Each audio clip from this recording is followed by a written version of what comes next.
Le président de la Commission de l'Union économique et monétaire ouest-africaine, Union économique et monétaire de l'Ouest africain, Abdoulaye Diop, a félicité le 3 février 2022 à Abidjan, les autorités ivoiriennes pour leur clairvoyance et engagement dans la mise en œuvre des politiques économiques qui favorisent des progrès importants au sein de cet espace économique.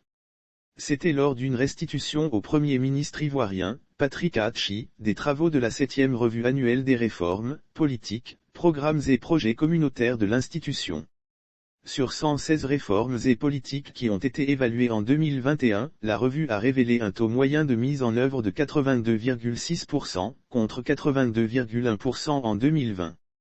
La revue est un exercice d'évaluation fait en relation avec l'administration ivoirienne. Il en ressort que la Côte d'Ivoire est un pays performant, avec un taux global d'exécution de plus de 82,6%.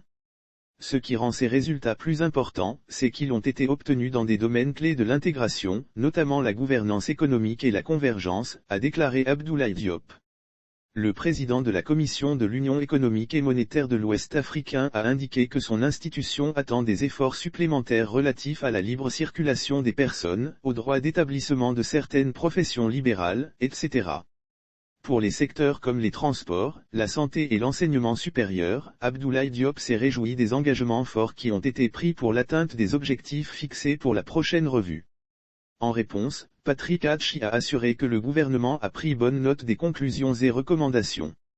Et qu'elles feront l'objet d'un suivi attentif, en vue du renforcement de l'intégration sous-régionale. Je voudrais vous assurer de l'engagement du gouvernement dans le cadre de la mise en œuvre du projet de société, une Côte d'Ivoire solidaire, du président de la République Alassane Ouattara, à poursuivre nos efforts, afin d'atteindre tous nos objectifs de développement économique et social, a conclu le chef du gouvernement.